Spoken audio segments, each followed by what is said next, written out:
Salmos de número 146, vamos fazer a leitura do versículo de número 5. Todos acharam? Está escrito assim: bem-aventurado aquele que tem o Deus de Jacó por seu auxílio, e cuja esperança está posta no Senhor, seu Deus. Amém? Você sabe que bem-aventurado quer dizer feliz, bem-sucedido, não é? Abençoado. Aquele que tem o Deus de Jacó por seu auxílio. O que é um auxílio? O auxílio é uma contribuição para o sucesso em alguma tarefa. Ou seja, o bem-aventurado em questão é aquele que conta com a ajuda de Deus em tudo aquilo que faz, né? Esse é o bem-sucedido. Aí a sequência do texto diz assim: e cuja esperança está posta no Senhor, seu Deus. Amém? A sua esperança está posta no Senhor, seu Deus?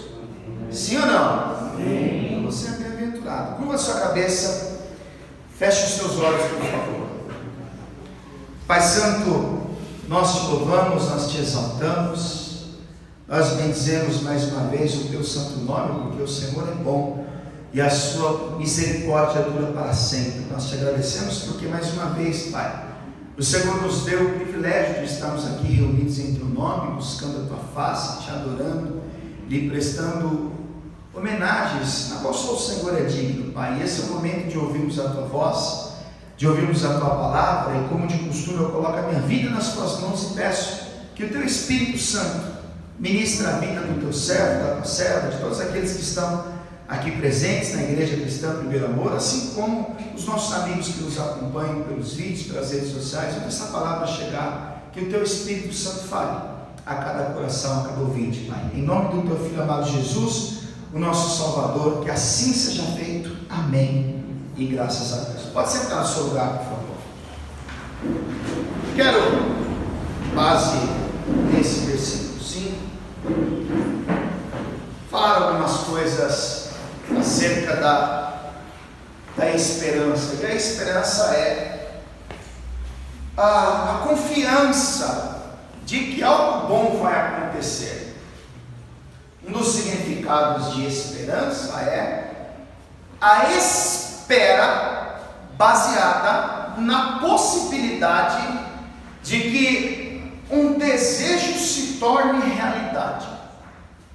A esperança é a espera baseada na possibilidade de que um desejo se torne uma realidade, algo que desejamos aconteça.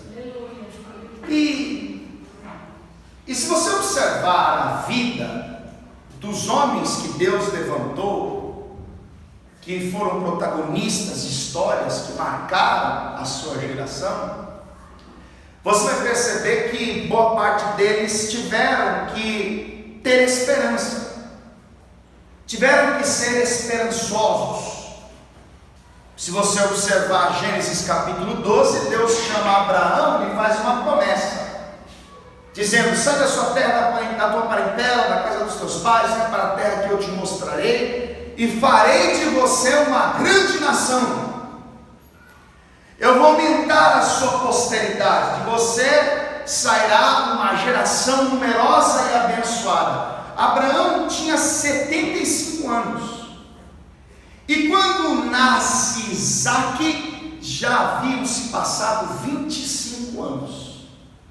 Ou seja, entre a promessa que Deus faz a Abraão ao seu cumprimento, se passaram aproximadamente 25 anos de idade.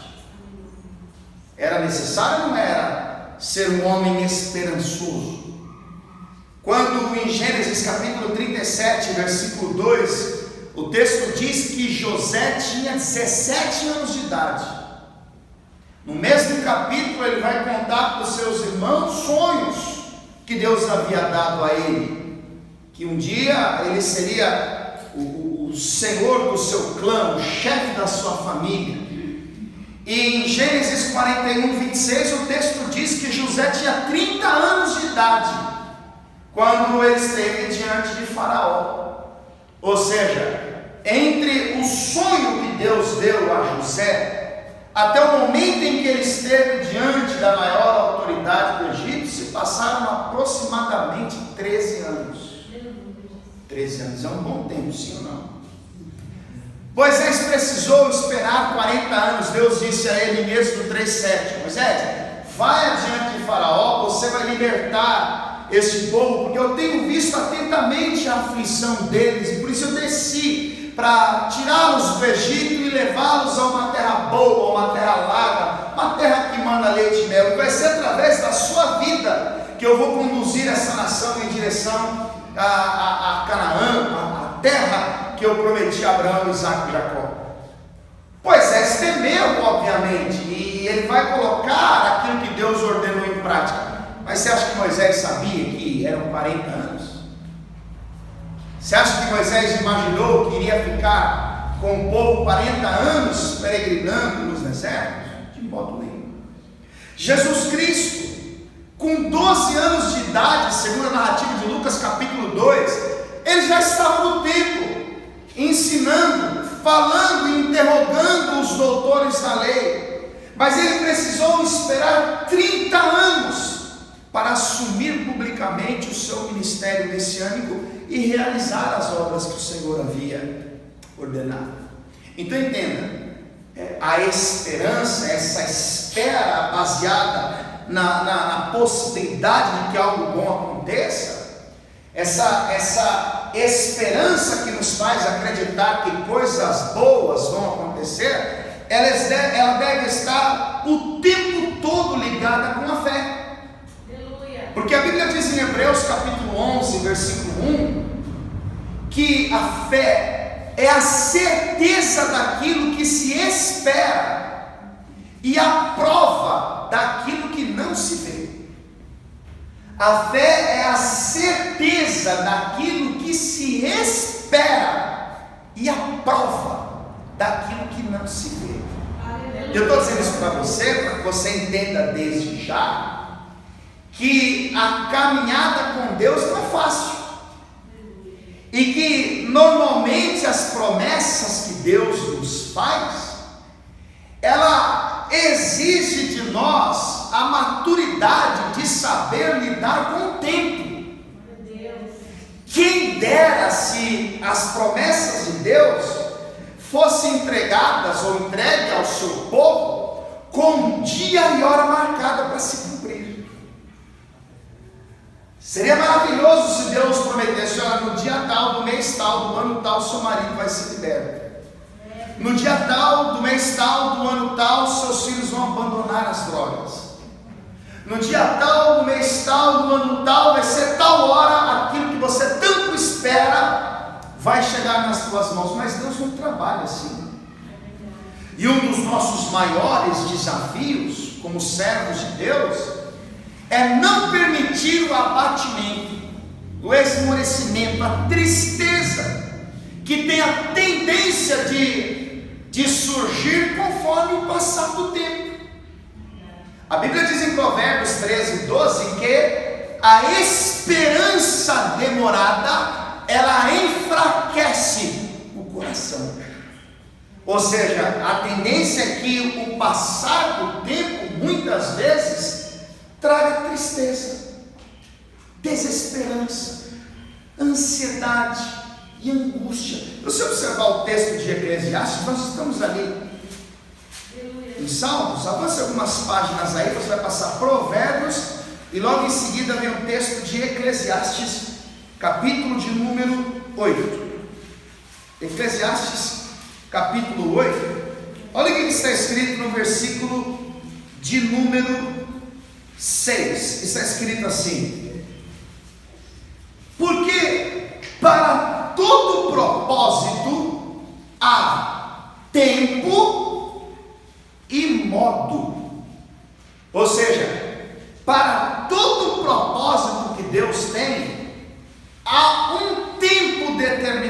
para que ele se cumpra, e há um modo que Deus escolheu para agir. Por que muitas vezes o nosso coração se enche de ansiedade? Porque nós imaginamos que, assim como Deus agiu na vida de alguém, Ele vai agir do mesmo modo na nossa vida. Agora, olha que interessante. Um dia, em Lucas capítulo 18, Jesus passava nas regiões de Jericó, e aí um cego que estava sentado à beira do caminho mendigando, ele começa a clamar, dizendo: Jesus, filho de Davi, tem misericórdia de mim. Jesus parou, mandou chamá-lo e perguntou: o que queres que eu te faça? E ele disse: eu quero ver. E Jesus disse: então veja. E ele viu. Ou seja, Jesus curou a cegueira daquele homem apenas liberando a palavra. Mas há outros casos, a exemplo de João capítulo 9, em que Jesus vai curar o cego cuspindo na terra, fazendo um lodo, colocando nos olhos dele e dizendo: vai lá e lava-se no tanque de Siloé. E quando aquele homem se lavou no tanque de Siloé, conforme Jesus havia ordenado, a sua visão foi restaurada. Quando você lê Marcos capítulo 8, na altura do versículo 22, ou Mateus 8, não lembro bem, Jesus ele vai curar um cego em Betsaida de maneira parcial, e Jesus pergunta para ele: você está vendo alguma coisa? Ele diz: eu vejo homens, pois vejo como árvores que andam. E aí logo em seguida Jesus restaura a vista dele por completo. Os três casos que eu estou citando se trata de deficientes visuais, mas Jesus agiu na vida de cada um deles do modo que ele quis, de maneira diferente. Então entenda, quem escolhe um tempo para agir é Deus e não nós. E quem escolhe a maneira como vai trabalhar é Deus. Deus pode resolver toda a sua aflição com uma palavra que Ele libera.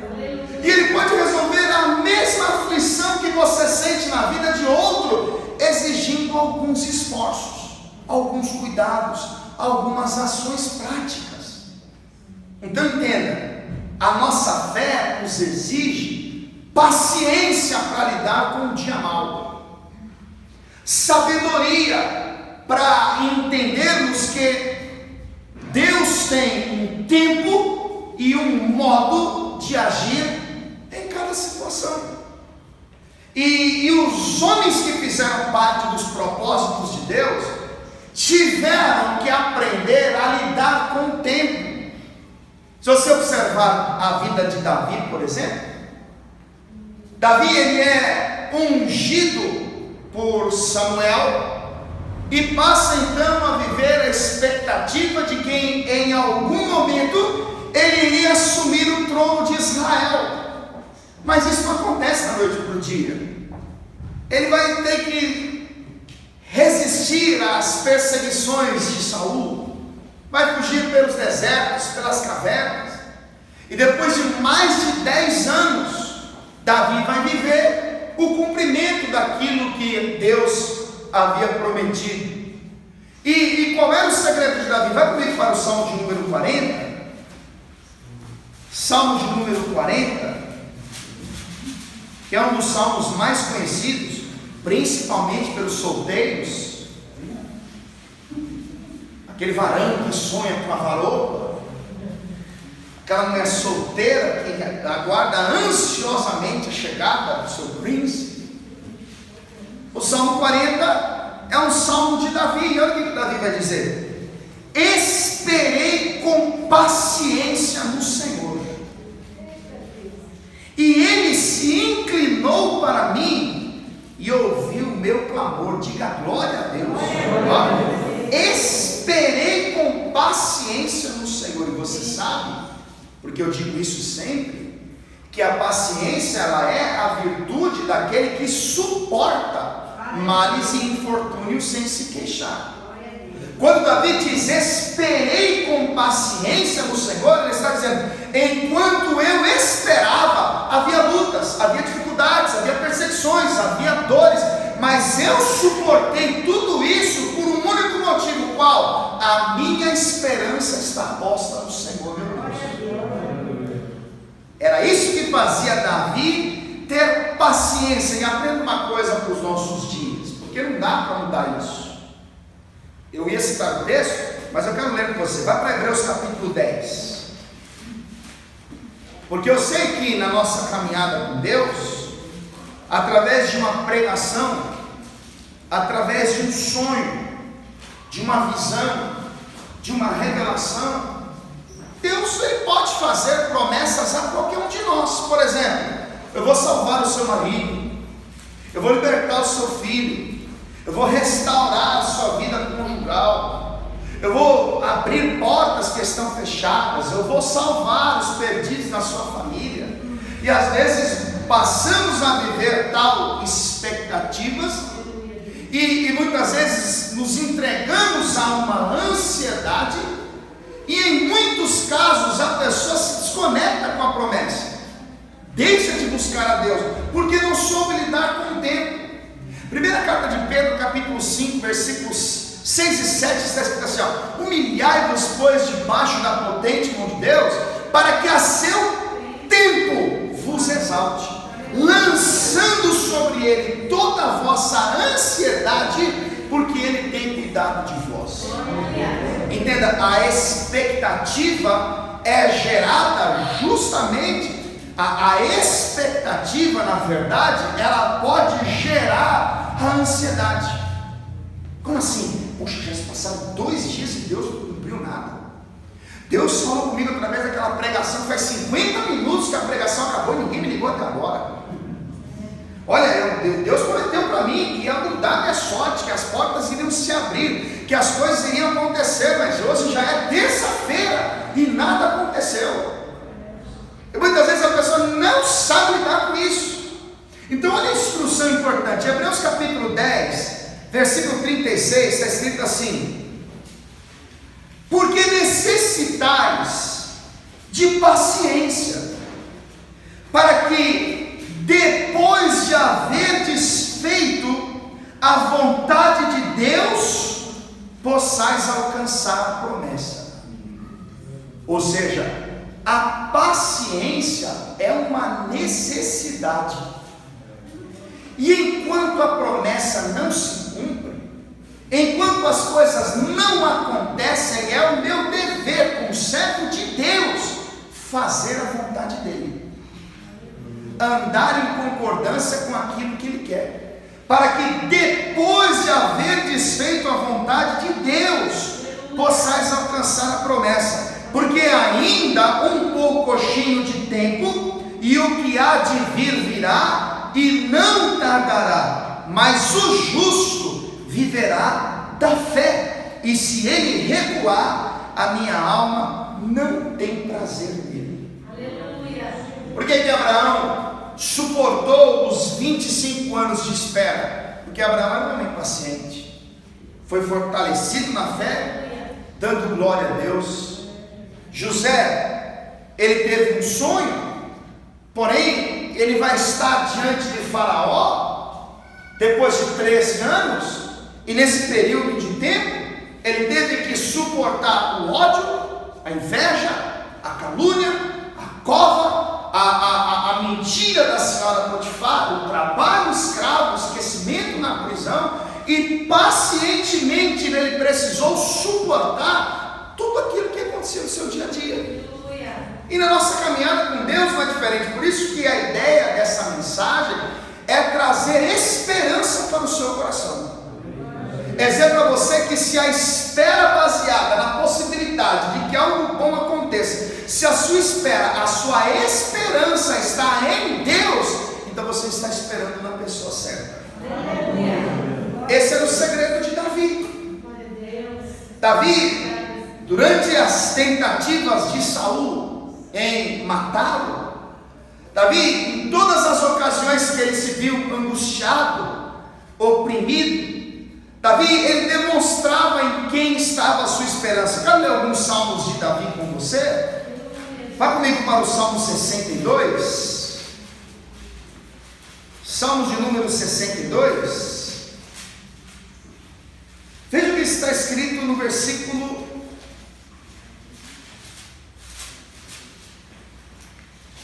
de número 1. Está escrito assim. É um salmo de Davi.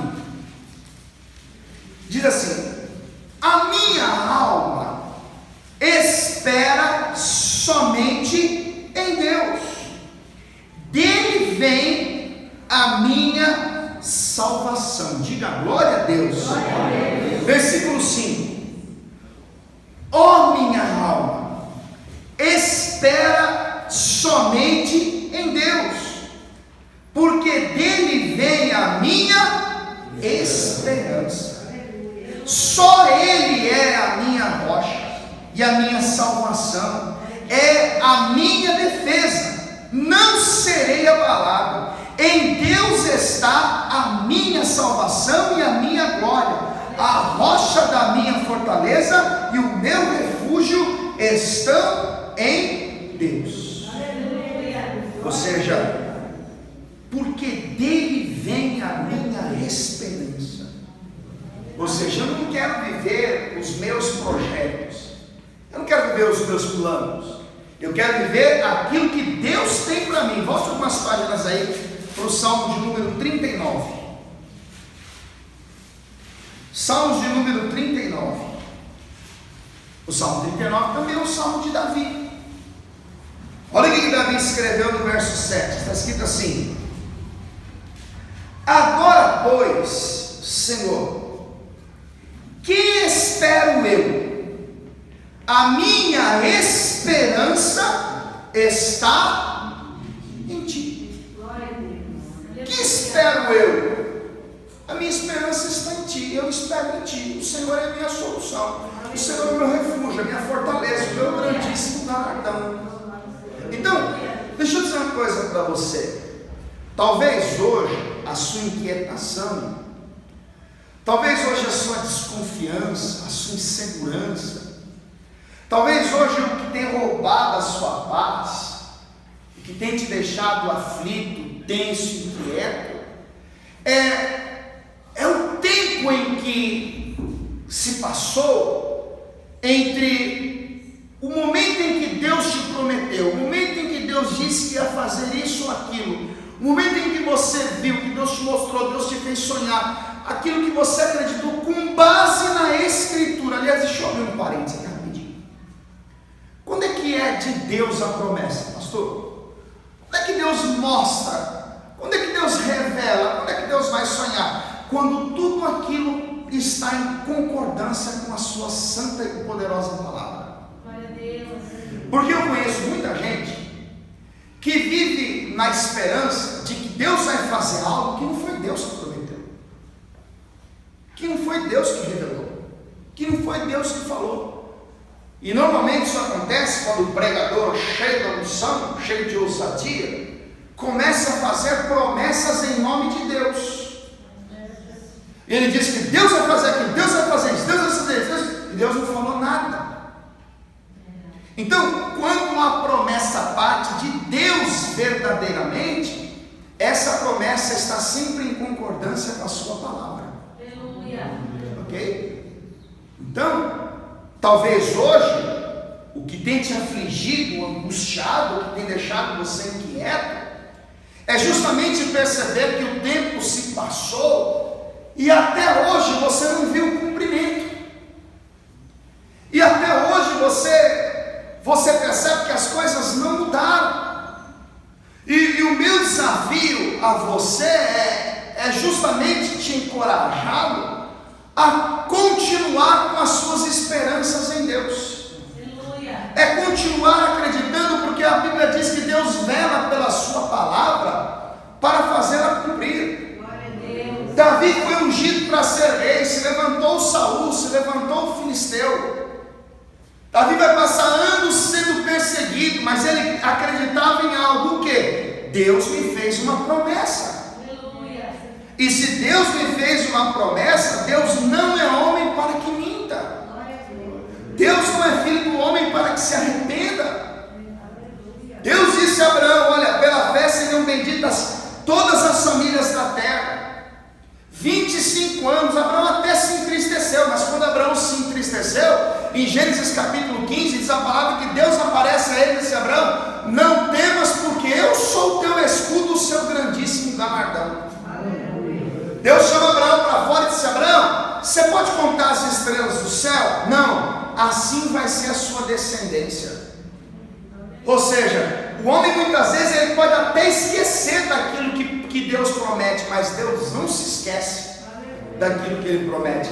Ele vai periodicamente falar com Abraão, mantendo viva no coração do Abraão a promessa que ele havia feito. Davi, ele sabia onde Deus queria colocá-lo. Aqui no Salmo de número 65, Salmo de número 65,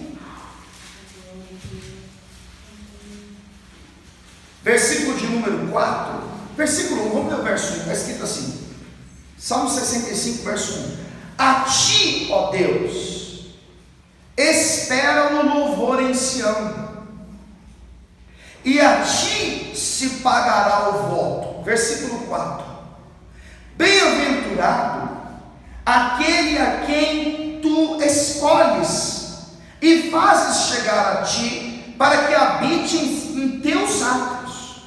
Nós seremos satisfeitos da bondade da tua casa e do teu santo templo. Com coisas tremendas de justiça nos responderá, ó Deus da nossa salvação. Tu és a esperança de todas as extremidades da terra e daqueles que estão longe sobre o mar. Ou seja, Davi apresenta a Deus como a esperança dos habitantes da terra. Aleluia. Olha o profeta Jeremias, no capítulo 17, eu quero ler esse texto também com você. Livro do profeta Jeremias, capítulo de número 17, versículo 7. Está escrito assim: bendito o varão que confia no Senhor e cuja esperança é o Senhor. Ou seja, bendito é o homem que confia no Senhor. O que é confiar? É acreditar nas verdades das intenções de alguém. Confiar envolve dar credibilidade. E ele está dizendo: bem-aventurado é aquele que confia em Deus, confia naquilo que Deus faz. O próprio Deus vai dizer: eu bem sei os pensamentos que tenho de vós, do Senhor, pensamentos de paz e não de mal, para vos dar o fim que esperais.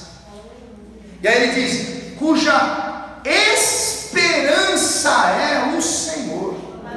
Então, estudando a Escritura, você vai encontrar, tanto no Antigo como no Novo Testamento, tanto nos Salmos como nos poéticos, nos proféticos, os escritores querendo colocar no coração do homem a esperança em Deus. Por quê? Porque para Deus, um homem sem esperança é um homem sem vida, um homem sem perspectiva. Um homem sem acreditar na possibilidade de que as coisas boas podem acontecer é um homem que não conhece a Deus. Num dos períodos mais críticos da história de Israel, quando eles estavam vivendo o período da apostasia, e eles vão viver 70 anos cativos na Babilônia, Deus, ele leva o profeta Ezequiel em espírito e faz com que ele contemple como estava o ânimo de Israel. E diz a palavra que Ezequiel ficou abatido, triste, quando ele viu como estava aquele povo que era o povo de Deus. Ezequiel, ele custou acreditar que aquele eram os descendentes de Abraão. Vá comigo para o livro do profeta Ezequiel, capítulo 3, sai do lado, avança umas páginas. Ezequiel capítulo 3, 14. Está escrito assim, Ezequiel capítulo 3, verso 14.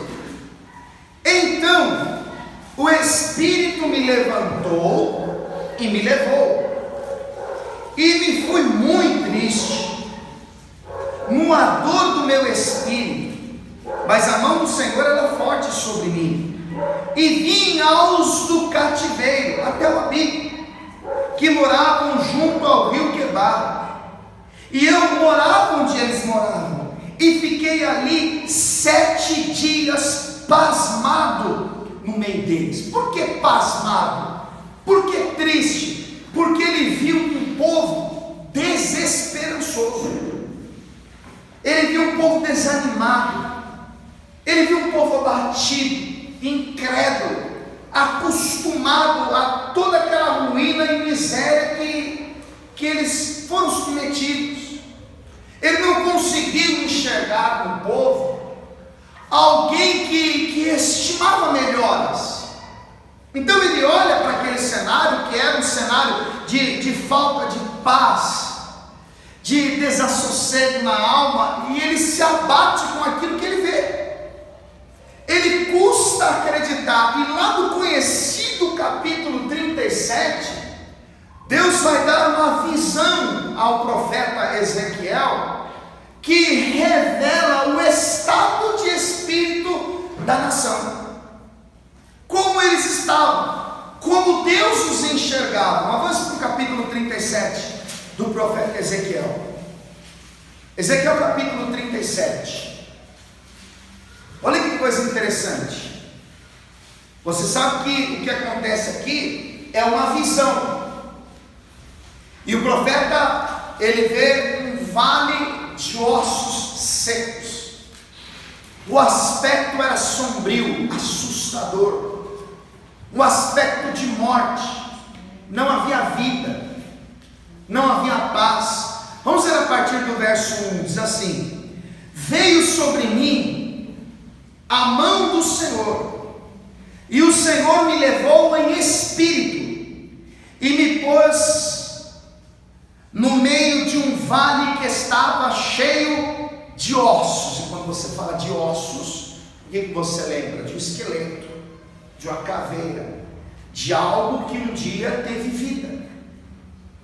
Versículo 2: e me fez andar ao redor deles, e eis que eram muito numerosos sobre a face da terra, sobre a face do vale, e estavam sequíssimos. Esses sequíssimos nos dá a entender que eles estavam secos há muito tempo. Ou seja, eram numerosos, assim como uma promessa que Deus cumpriu a Abraão, de dar uma descendência numerosa. Então Deus leva Ezequiel em espírito no vale, e ele anda e ele vê uma ossada que está com aspecto de morte a longa data, há um bom tempo. E ele olha para aquilo, contempla aquilo, e aí olha o verso 3: e me disse: filho do homem, poderão viver esses ossos?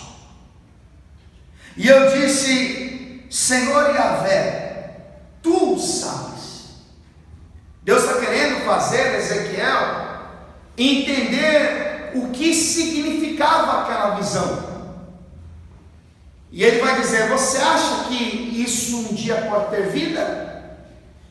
Você acha que pode voltar a viver? Você acha que esses ossos podem viver? A Bíblia diz em Romanos 4:17 que Deus, ele vivifica os mortos. Aleluia. Que ele traz à existência aquilo que não existe. Então a pergunta que Deus faz a Ezequiel, Deus já sabe a resposta. Ele olha, não tem vida, aspecto de morte, de destruição, faz tempo que não tem vida aí. Mas a pergunta é essa, Ezequiel: você acha que isso pode viver? Aleluia. Você acha que pode ter vida nesses ossos? Senhor, tu sabes. Aí olha o que vai acontecer no verso de número 4: então me disse: profetiza sobre estes ossos, e diz-lhes: ossos secos, ouve a palavra do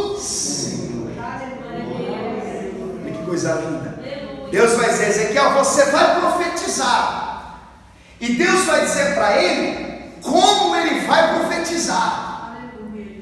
E como é que se profetiza? Fazendo o vale de ossos ouvir a palavra do Senhor. Jesus diz em João 6, versículo 63: as palavras que vos tenho dito são espírito e vida. Quando é que uma verdadeira profecia acontece? Porque a Bíblia diz em Provérbios 29, 18 que não havendo profecia, o povo se corrompe. Então nós aprendemos que ser profeta é sair por aí dizendo um monte de coisa, lançando palavras ao vento. Nós aprendemos que o profeta quer dizer assim: irmão, Deus vai fazer isso, e Deus é obrigado a fazer o que o profeta fala. Nós aprendemos assim: eu profetizo na sua vida que vai acontecer isso. Mas esse não é o conceito bíblico de profetizar. O termo profetizar não é palavras lançadas ao vento, não é uma adivinhação. Não. Quantas vezes você não viu profetas profetizando numa igreja lotada de pessoas que não viveram aquilo que foi dito? Porque você deve entender que o compromisso de Deus não é honrar a palavra do homem. O compromisso de Deus é honrar a palavra que saiu da boca dele. Então os profetas que são levantados por Deus, eles têm uma missão. Qual? Falar aquilo que Deus falou. Então Deus faz uma pergunta para Ezequiel: Ezequiel, esses ossos podem voltar a viver? Senhor, o Senhor sabe. E aí Deus vai dizer, versículo de número 4: profetiza sobre estes ossos e diz: ossos secos, ouve a palavra do Senhor. Então, quando é que a verdadeira profecia acontece? Quando a palavra do Senhor está sendo pregada. Você quer ver eu fazer uma profecia aqui infalível para se cumprir na sua vida? Eu vou fazer. Busque primeiro o reino de Deus e a sua justiça, e comida, bebida e veste é Deus que vai acrescentar na sua vida. Não estou falando nada demais, eu estou falando o que está escrito.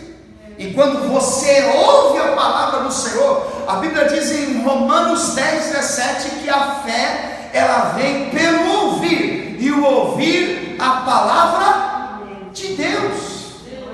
Então entenda, talvez você chegou aqui sem vida, sem ânimo, sem fé, sem acreditar, sem expectativa, sem esperança, mas é através desta palavra que Deus vai acabar com a sequidão destes ossos.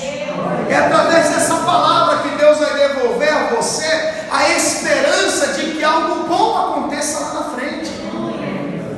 Deus está dando uma ordem para Ezequiel, aí veja o verso 5, que coisa linda. Assim diz o Senhor a estes ossos: eis que farei entrar em vós o Espírito e vivereis, e porei nervos sobre vós, e farei crescer carne sobre vós, e sobre vós estenderei pele, e porei em vós o Espírito e vivereis, e sabereis que eu sou o Senhor. Verso 7, Ezequiel dizendo: então profetizei como se me deu ordem, e houve um ruído enquanto eu profetizava, e eis que se fez um reboliço, e os ossos se juntaram, cada osso ao seu osso, e olhei, e eis que vieram nervos sobre eles, e cresceu carne, e estendeu-se a pele sobre eles por cima, mas não havia neles espírito. E ele me disse: profetiza ao Espírito, profetiza ao Filho do Homem, e disse ao Espírito: assim diz o Senhor Yahvé, vem dos quatro ventos o Espírito e assopra sobre estes mortos para que vivam. E profetizei como ele me deu ordem. Então o Espírito entrou neles e viveram, e se puseram em pé um exército grande em extremo. Diga glória a Deus. Enquanto ele profetizava, havia um mover. Deus fez um reboliço, e aquele aspecto de morte deu lugar à vida. E é assim que Deus renova em nós a esperança.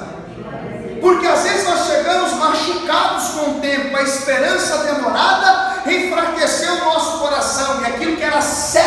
hoje é duvidoso. Aquilo que nós confiávamos, hoje passamos a desconfiar. Mas aí vem Deus e diz: profetiza, a palavra é ensinada, a palavra é pregada. Não é o pregador que renova a esperança, mas enquanto a palavra de Deus é pregada, o Espírito Santo que está fluindo em nosso meio faz com que esta palavra, que é Espírito e vida, comece a provocar um reboliço no seu interior, e então que a fé que vem pelo ouvir começa a mostrar para você: ainda é possível, ainda há chance, ainda há esperança, porque Deus vela pela sua palavra para fazê-la cumprir. Agora, tudo isso que Deus está mostrando para Ezequiel era só para mostrar para ele qual era o problema do povo. Olha o que está escrito no versículo de número 11. Então me disse: filho do homem, estes ossos são toda a casa de Israel. Ou seja, Ezequiel, essa sequidão aí, esse vale de ossos secos, esse aspecto de morte que já dura longo tempo, é o meu povo, é os descendentes de Abraão, é o povo que herdou a terra que eu jurei a eles. Olha eles como eles estão. Aí veja, olha por que Deus está dizendo isso. Eis que dizem: os nossos ossos se secaram e pereceu a nossa esperança. Nós estamos cortados. Como é que Deus enxerga um homem sem esperança? Um vale de ossos secos, um aspecto sombrio de morte. E eu estou aqui para dizer para você o que Paulo diz em 1 Timóteo capítulo 1, versículo 1: Jesus Cristo é a nossa esperança. E enquanto a nossa esperança está posta nele, nós devemos acreditar que, independente de ter passado um dia, 25 anos, 13 anos, 40 anos ou 30, enquanto a nossa esperança está em Jesus Cristo, nós temos a certeza que todas as coisas cooperam para o nosso bem, e assim como Paulo diz em Romanos capítulo de número 8, versículo 28, todas as coisas cooperam para o bem daqueles que são chamados segundo o decreto de Deus, daqueles que confiam em Deus. Às vezes você não entende, mas a dor que você passa hoje, o silêncio de Deus nos dias de hoje, as adversidades que você enfrenta hoje, é só o preparo que Deus está te dando para viver o cumprimento daquilo que Ele tem preparado para você. Talvez José não iria valorizar tanto o governo do Egito se ele não tivesse enfrentado o ódio, a calúnia, se ele não tivesse enfrentado a difamação e a inveja. Talvez o Abraão não iria se alegrar tanto com o nascimento de Isaac se ele não tivesse que esperar 25 anos. Entenda, a nossa fé, ela, para ser valiosa, como Pedro descreveu no capítulo 1, versículo 7, assim como o ouro, para ser legítimo, tem que ser provado no fogo. E entenda, às vezes é Deus que dificulta as coisas, porque o modo que Ele escolheu para agir está muito longe das nossas expectativas. Às vezes o tempo de Deus não é o nosso tempo, e aí Deus, no tempo dele, escolhe a maneira mais dolorosa possível para nos preparar para aquilo que está por vir. Quando nós falamos de fé, de esperança, de perseverança no Novo Testamento, nós podemos perceber que as pessoas que mais agradaram Jesus com a sua esperança foram pessoas que não faziam parte do povo judeu. Quando você lê Mateus capítulo 15, o texto mostra que uma mulher sirofenícia, ela tinha uma filha miseravelmente endemoniada, e talvez por ouvir falar que Jesus iria passar por ali, ela deixa sua filha em casa, e então ela parte desesperadamente à busca do socorro de Jesus. E então ela começa a gritar: Jesus, filho de Davi, tem misericórdia de mim. Vamos aqui para Mateus capítulo de número 15. Eu quero ler esse texto com você. Evangelho segundo Mateus capítulo 15,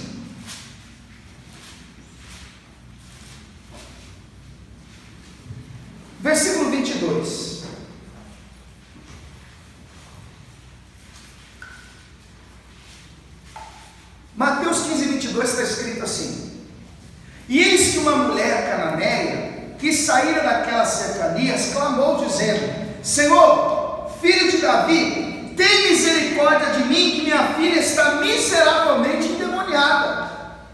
Olha que mulher inteligente. Ela reconhece que Jesus é filho de Davi, ou seja, ela diz no seu clamor que crê no ministério messiânico de Jesus, e ela chega para ele dizendo o seu problema. Qual? Minha filha está miseravelmente endemoniada, tem um demônio dentro da minha casa, o mal está prevalecendo e destruindo a minha família, porque o Messias viria para pôr em liberdade os cativos.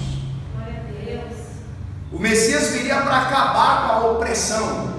Então ela chega e diz assim: Senhor Messias, Senhor é o Santo de Deus, o Senhor é aquele que veio para remir Israel, eu creio nisso, tem um demônio na minha casa. Mas olha o que o texto diz na sequência: mas ele não respondeu palavra. Ou seja, do jeito que Jesus estava, ele permaneceu, não houve resposta. Olha que coisa interessante. E eu percebo que uma das maiores dificuldades do nosso relacionamento com Deus é suportar o silêncio dele. Está aí o desafio. É quando a resposta não vem, quando buscamos, oramos, jejuamos, consagramos, fazemos tudo, e aí olhamos ao redor e nada mudou. As coisas acontecem, parece que o efeito da nossa oração foi o contrário. Porque ao invés das coisas melhorarem, como nós cremos, as coisas pioraram. A rebeldia do filho aumentou. O marido que ficava no final de semana no bar agora fica a semana inteira. O dinheiro que já era pouco ficou ainda menor. Mesmo estando orando, está aí o desafio de lidar com o tempo. Às vezes esse é o modo que Deus escolheu para moldar a nossa fé. E muitos acabam, por causa do silêncio de Deus, perdendo a esperança, abandonando a igreja, abandonando os bons hábitos. Eu vou orar para quê, sendo que só piora? Eu vou para a igreja, vou ouvir a pregação, para quê? Para me iludir? A pessoa perde a esperança, não sabe esperar. Mas veja a perseverança dela. Veja que apesar do silêncio de Jesus, ela vai continuar clamando. Observe o que está escrito na sequência do verso 23. E os seus discípulos chegaram ao pé dele e rogaram-lhe dizendo: despede a que vem gritando atrás de nós. Ou seja, manda essa mulher se calar, pede para ela parar de fazer escândalo, pede para ela parar de incomodar. E sempre quando eu leio esse texto, eu paro para mostrar os detalhes. Os discípulos tinham autoridade dada por Jesus para resolver o problema dela. Porque quando você lê Mateus capítulo 10, eles tinham autoridade para expulsar demônio. E quando ela clamou, ela revelou qual era a sua necessidade. Qualquer um dos 12 poderia dizer para ela: então para de gritar que eu posso te ajudar. O que você quer? É o demônio? Vamos lá. Mas ninguém faz isso. Ao contrário, eles pedem para ela se calar, né? Às vezes nós buscamos em Deus respostas, nós pedimos a ajuda do Senhor, e tem pessoas ao nosso redor que poderiam estender a mão, poderiam ajudar, poderiam fazer algo, mas ao invés disso, tenta nos parar, tenta nos prejudicar. E ela poderia parar e pensar: ué, mas esses camaradas que poderiam ajudar estão atrapalhando. Mas ela não olha para isso, irmão. Deixa eu ser repetitivo nisso e dizer para você. A Bíblia diz em Hebreus capítulo 12, versículo 1, que nós temos que correr com paciência a carreira que nos está proposta, olhando para Jesus, que é o autor e consumador da nossa fé. Aleluia. Se a sua esperança está em Deus, não vai ser o fulano ou o beltrano que deixou de te ajudar que vai tirar a sua esperança. Não vai ser a expectativa de que o pai ou a mãe poderia estender a mão e não estendeu que pode te abalar. Se o seu alvo é Jesus, pouco importa a reação das pessoas que estão ao seu redor. Eu já criei o hábito de não criar expectativa em ninguém. Pode vir meu melhor amigo chegar assim e falar: pastor, eu vou mudar de igreja porque eu não vou mais com a sua cara. Filho, eu não esperava outra coisa de você, porque eu não crio expectativas em homens. E se você pensar assim, dificilmente você vai se decepcionar. A minha esperança está em Deus. É nele que eu confio.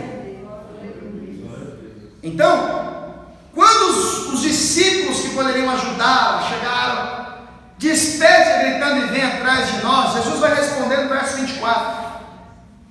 E ele respondendo disse: eu não fui enviado senão as ovelhas perdidas da casa de Israel. E perceba, Jesus está falando a primeira etapa da sua missão, porque em João 1,11 diz que ele veio para os que eram seus. Quem eram os seus? Os judeus. Em João 4,22, o próprio Jesus vai dizer: a salvação vem dos judeus. Então, primeiramente, ele veio para os descendentes de Abraão. Então, quando os discípulos chegaram para ele e disseram: despede a que vem gritando atrás de nós, Jesus vai dizer: não, eu vim para as ovelhas perdidas de Israel. Ela era grega, ou seja, a prioridade não é ela, a princípio o propósito não é ela. E aí pensa a cabeça da mulher, ela poderia parar e desistir. Ela poderia pensar: como é que é? Primeiro, ele não me responde. Segundo, os discípulos quer que ele me mande embora, e agora ele diz que a prioridade dele é outra. Aí veja o que vai acontecer, versículo de número 25. Então chegou ela e adorou-o, dizendo: Senhor, socorre-me. Olha que coisa linda. Olha o que vai impressionar Jesus. Primeiro, o silêncio, ele não respondeu palavra. Segundo, os discípulos ficaram indiferentes em relação à necessidade dela. Terceiro, o próprio Jesus disse que a prioridade dela é outra, dele era outra. Então ela tinha motivos de sobra para voltar para casa. Eu não acredito nesses homens não. Mas não, ao invés disso, ela se lançou aos pés de Jesus e começou a adorar, abrindo uma lição sobre o que é perseverança. A Bíblia diz em Romanos 12:12: alegrai-vos na esperança, sede pacientes na tribulação e perseverai em oração. Ela se lança aos pés de Jesus, pede socorro. Aí Jesus vai dizer, versículo 26: não é bom pegar o pão dos filhos e deitar nos cachorrinhos. Ou seja, quem são os filhos? Os judeus. Quem são os cachorrinhos? Os não judeus. Porque os judeus chamavam os não judeus de cães. Quando você lê Filipenses 3:2, Paulo diz assim: guardai-vos dos cães e dos maus obreiros. Então, quando Jesus diz cachorrinhos, ele não está querendo ofender aquela mulher, mas ele está querendo dizer que ela pertence a um outro povo. Então, olha a resposta que Jesus dá para ela: eu não posso pegar o que é do meu povo e dar aos estrangeiros. Não posso fazer isso. Aí, olha a resposta dela no versículo de número 27. E ela disse: sim, Senhor, mas também os cachorrinhos comem das migalhas que caem da mesa de seus senhores. Ou seja, eu concordo com o Senhor. Eu não estou pedindo que o Senhor mude todos os seus planos. Assim como o pão alimenta os seus senhores, os cachorros também se alimentam com as migalhas que caem. Ou seja, ela está reconhecendo o que Jesus diz em João 6,48. Ele diz assim: eu sou o pão da vida.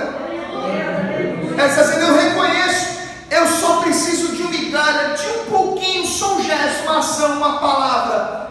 Eu não preciso que o Senhor pare tudo para me ajudar. E quando ela mostrou a sua esperança, a sua persistência, a sua crença, a sua fé, olha o versículo 28. Então respondeu Jesus e disse-lhe: ó mulher, grande é a tua fé, seja isso feito para contigo como tu desejas. E desde aquela hora a sua filha ficou sã.